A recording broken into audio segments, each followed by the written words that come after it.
Yes, we'll be back from the break. It's 5 minutes past 9. Smart Means Business, Andrew Barije here with Masika Timan. Definitely, we are driving. That is your business all the way through. But still on that notice to remind you that the markets on the Zebra platform are on. And now you can kindly participate by simply dialing *292 hash. That is the USSD code for you there. And here you will be in position to actually buy government bonds and securities for a fee of just 15,000 Uganda shillings. Now the markets will be opening at exactly 8:15 a.m. and they will be expected to run up to 3:15 p.m. That is East African time. Effective Monday up to Friday, apart from the weekend to the public holidays, when those markets cannot be accessed. But of course, that's not the big deal here. You have the rest of the days to capitalize and make money. Something which personally I always believe it's very key when it comes to your financial growth and development. For that reason, that's why Zaba boldly comes out and says, my money, my future. And also East Africa tells you, well, you got to do something new for yourself. Remember, it is 2023. Well, now as we proceed with our discussion, of course, reports about the attempted coup just in Congo Brazzaville, something that is causing quite some tension in that nation. And Andrew, actually, if you come to think of it, most of these countries that are coming up with coups are the French colonies. Yes, French colonies. So what is happening in French colonies? Gabon now attempted in DRC, in Brazzaville, then of course Niger. So yes. What is happening? And of course, looking at their history here, their president has been in power for 39 years. 39 years. So yeah, this is really interesting. And actually, majority of these coup leaders, like how today our topic of discussion has been majorly on neocolonialism. It's because majority of the leaders are actually aiding the European exploitation. I don't want to say the European exploitation, but they're aiding the Western exploitation of the African resources. And that's why, for that reason, these other people, when they really look into it, they can't settle. They can't wait for it. Anyway, there has been rumors, and of course, people, the government came out and said the rumors are not true. But apparently, the president is out in the U.S. The president of Congo Brazzaville is not in the country, so this could have been an opportunity for us.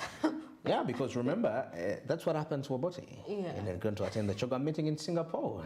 That's when he came out. Anyway, there are lots of matters that come with that. Now, something we need to understand, the attempted coup, it's not the first time actually Congo Brazzaville is having an attempted coup. Yeah, earlier this year, that was on 4th January 2023, there was an attempted coup in still Congo Brazzaville. And we really want to understand that actually these had a significance when it comes to economic matters. It had a significant financial impact that is on the country. Now, the government estimated that the damaged property and infrastructure to have amounted to over $1 billion. Now, the coup also led to a decline in tourism and investment, further damaging the economy. Now, of course, we are just now analyzing what happened in January, the earlier on coup. Now, we still see that the coup attempt also had a negative impact, that is on the country's credit rating, and that is in January 2023. Now, of course, we see that Moody's downgraded Congo Brazzaville's credit rating from B3, that is to CAA1, citing the increased political risk. That is following the attempted coup, and this downgrade will make it more expensive for Congo Brazzaville to borrow money, which will further hinder economic growth.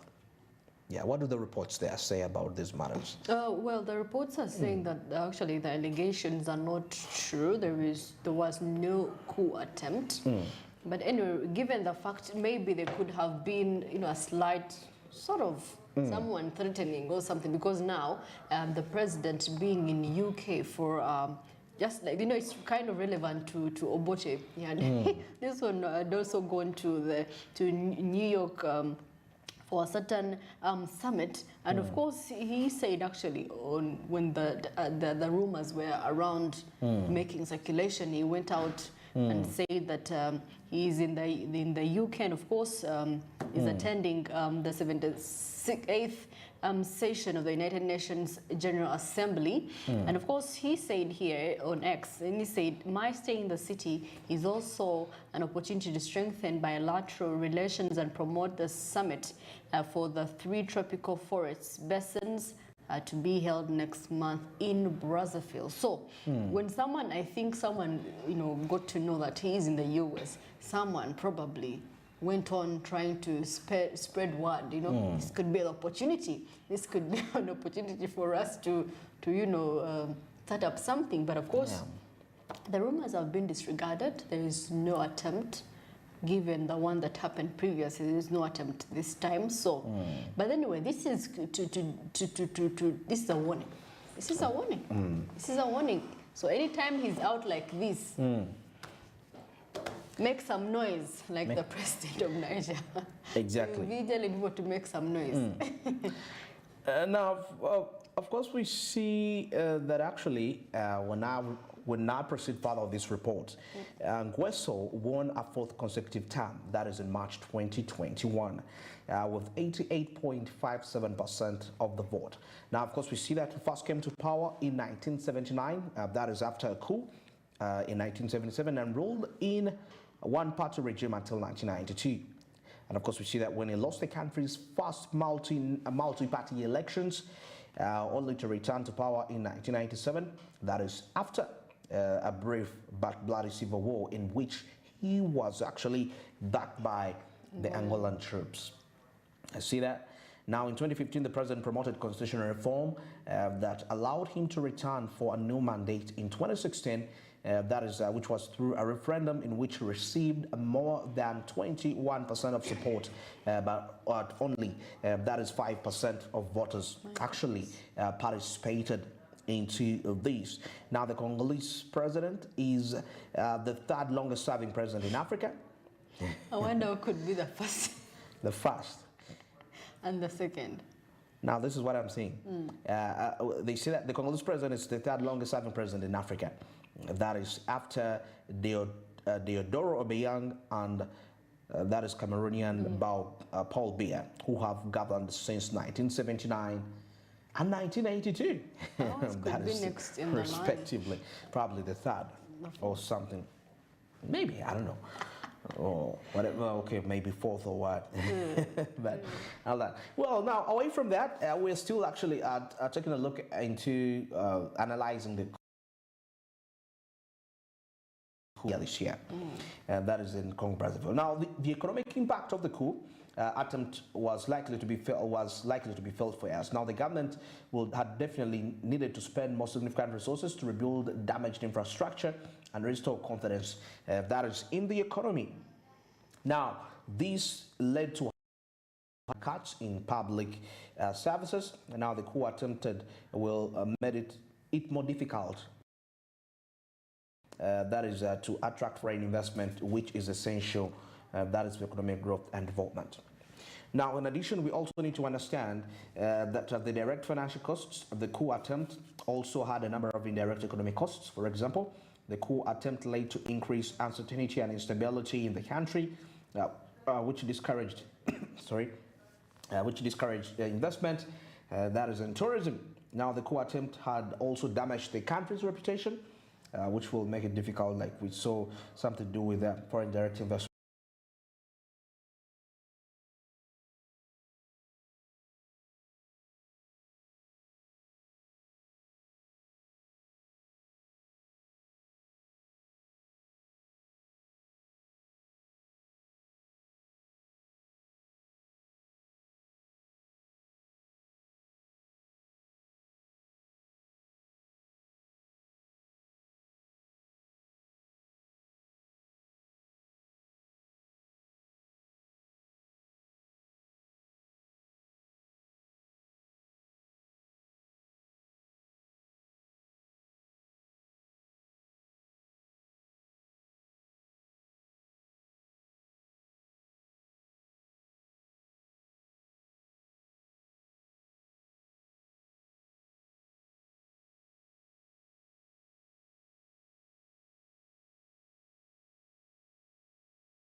hash, which is simply the USSD code that will avail you with options where you'll be in position to actually buy government bonds and securities for a fee of just 15,000 Ugandan shillings. Now, the markets open at exactly 8:15 a.m. and they run all the way to 3:15 p.m. East African time, effective Monday up to Friday, apart from the weekends and the public holidays when these markets cannot be accessed. But of course, that's not the big deal. You have the rest of the days to capitalize and make money, as something which I believe it's quite key and important when it comes to do with your finances. That's why Zabo comes out and says, my money, my future. And also East Africa tells you that you got to do something new for yourself. It's 2023. Yeah. You know, Andrew, how we've been talking about insurance and, of course, how it is important. Now, in this report, Uganda's insurance sector, as of June 2023, non-life, life, MHOs, and, of course, microinsurance segments have all shown substantial growth compared to the previous year. That means people are way aware of the importance of insurance, on how you need to be insured, whether life, whichever policy you're onto, contributing to an overall industry increase of 16.5%.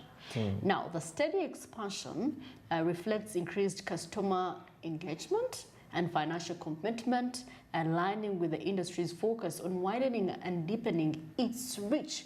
Really, it's really actually important if we really invest into insurance, because at the end of the day, that is one way of saving your money, and one way of saving your life. Just in case there are damages, just in case there is a crisis, you can, you know, have yourself, can go and get compensated.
Well, that is the matters to do with insurance, and of course, as we see that the insurance industry sees, that is an impressive of 16.5% growth, and national health insurance scheme to become a mandatory aspect as a result of that. And microinsurance also thrives on strategic relations and digitization.